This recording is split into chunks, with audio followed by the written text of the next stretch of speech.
Mexico has been all over the news in the past few weeks, since one of its most famous drug lords, Joaquin Guzman Loera, otherwise known as El Chapo, was captured after escaping a high-security prison for the second time in his career. So we've all heard of El Chapo. He's one of the most famous figures in the war on drugs, leader of the Sinaloa cartel, and even recently appeared on the cover of Rolling Stone magazine. But El Chapo is just one of the hundreds of thousands of people whose lives have been transformed by the war on drugs. So today, I want to tell you about some of the people who we don't hear about so much in the news. Not the drug kingpins, but some of the low-level workers who, for example, are exploited by the cartels, or some of the thousands of families who have lost loved ones to drug-related violence. It's incredibly important that we pay attention to the everyday effects of drug war violence in Mexico. In part, it's important because our disproportionate focus on more powerful figures like El Chapo has helped fuel a profound misconception about the nature of the violence in Mexico. And that's the idea that it's drug dealers and illegal drugs that are the source of this violence. So first, it's time we recognize that it's not illegal drugs that are the source of this violence. It's instead precisely because drugs are illegal. It's the illegality of drugs that makes them so profitable, and it's the lack of any legal mechanism to manage their distribution which causes so much crime. Now, before I go on, I should point out that this is not a new point. Scholars, journalists, even politicians have been saying this about drug war policies for decades. And in fact, we already learned this lesson with the prohibition of alcohol in the 1920s. In retrospect, we all pretty much agree that it wasn't alcohol itself that led to the surge of violent crime in the United States in the 1920s. It was the prohibition. And it was the prohibition that led to the emergence of criminal figures like Al Capone, who was basically the El Chapo of his time. So the question is, if we know prohibition policies don't work, why have they continued? A large part of the answer to this question is that the victims of the war on drugs have been dehumanized. For example, since 2006, approximately 160,000 people have been killed in drug-related violence in Mexico. But according to the US and Mexican governments, the majority of these deaths are just criminals killing each other off. However, less than 5% of these murders are ever even investigated. So one of the things that we can learn by paying attention to the everyday effects of the war on drugs is that the violence in Mexico affects everyone. Not just criminals, not just men, but women, children, everyone. We'll also learn that those people who do become involved working in the drug trade often do so out of a necessity to survive. And finally, by paying attention to the pervasiveness of the drug wars in Mexico, we'll see that more and more there's not a meaningful distinction between the narcos and the state. First, I want to tell you about Maria Herrera Magdalena. I first met Maria in 2012 at a protest against drug war policies in San Diego. Maria is from Michoacan, and she has lost 4 sons to drug-related violence. They all worked in metal trading, and the first 2 disappeared in 2008. 2 years later, in 2010, another 2 disappeared. Every time Maria has gone to the police, she's been told the same thing. If your sons were taken, they must have been involved. By now, I have met dozens of women in Maria's situation. When they've gone to the police to report their missing children, not only do they not receive help, but they are told that their children are to blame for whatever happens to them. The failure of the government to respond to and support the families of missing people is so acute that increasingly, when someone goes missing, families don't even bother calling the police. Instead, they call people like Maria, or other women like her who have appeared in the news, and they go to Maria and women like her for the support in finding their children, and in some cases, even negotiating ransoms. The fact is that nobody really knows what has happened in the majority of these cases. Maria and her family are still searching for her missing children, but they know that it's very unlikely that they've survived. Despite the violence associated with the drug trade and the ruinous consequences that it's had for so many, it's still one of the few forms of upward mobility for the poor in Mexico. It was 20-year-old Andres' experience to transitioning to a life out of prison that first drew my attention to some of the reasons why people would be drawn into working for the trade in the first place. Andres had worked as a very low-level burrero, or mule, for the drug cartels.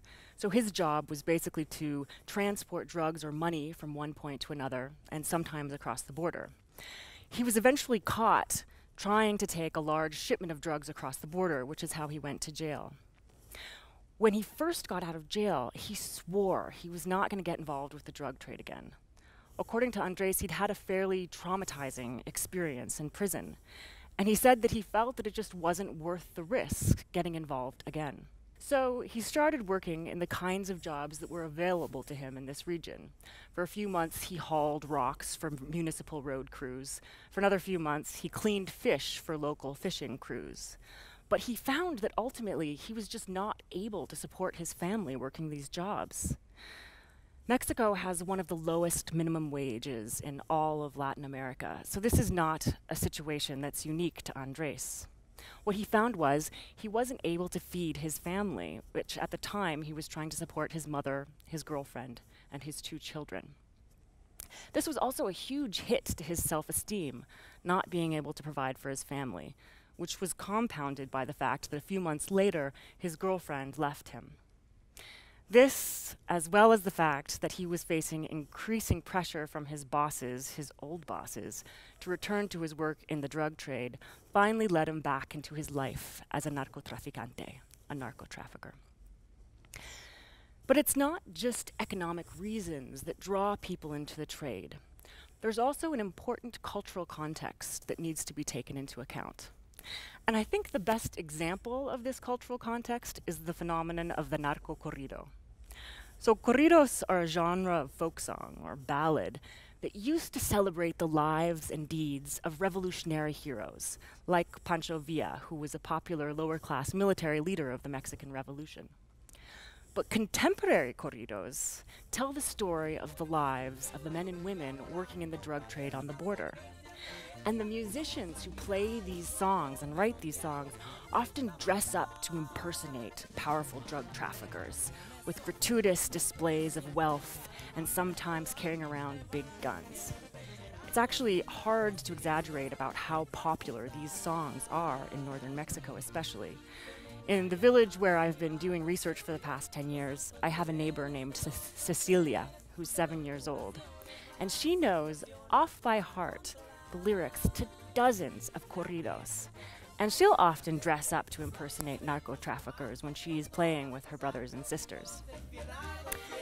The popularity of narco-corridos is an indication of how increasingly people are coming to identify more with narco-traffickers than they are with the military and the police. And in fact, often the lyrics in these songs, in the corridos, will point to the corruption of the government. This awareness of government collusion crystallized in 2014 after 43 students disappeared from the Ayotzinapa school. The students were taken and probably killed by a drug cartel with the help of local government and police. In the tremendous outcry that followed from these events, protesters actually used this phrase as a rallying cry. No fue el narco, fue el Estado. It wasn't the narcos, it was the state. So the human impact of the war on drugs affects everyone. Not just criminals, but people like Maria, Andres, and Celia. The dehumanization of the drug war's victims is a big part of the reason that these drug policies have continued despite their spectacular failure. But that's not the whole story. There are also powerful interests at stake. The war on drugs is incredibly profitable, and not just for the cartels, who by some estimates rake in about $6.6 billion a year. But in fact, the large majority of the profits from the war on drugs go to the rich consuming countries like the UK, the United States, and Canada. For example, just think of the gun manufacturers. 70% of the guns recovered from Mexico were manufactured in the United States. The war on drugs also funds the big budget agencies like the DEA, Homeland Security, and even federal and private prisons. Then there's the incredible profits made by the banks. HSBC, Wachovia, and Bank of America have all knowingly laundered billions of dollars. For instance, in 2012, HSBC admitted to laundering billions of dollars to the drug cartels. What was even crazier? The Department of Justice decided not to press criminal charges against the bank. Instead, it opted for a financial settlement that amounted to about 5 weeks of income for the bank. So, our disproportionate focus on people like El Chapo helps obscure all this. So when we think about who's to blame for the violence of the war on drugs, we think about brown Mexicans who look like this, instead of recognizing the responsibility of people like this. This is Mike Gogan, who was the CEO of HSBC at the time that it purposefully facilitated the laundering of billions of dollars for the Sinaloa cartel. Mike never spent a day in jail. So let's be very clear.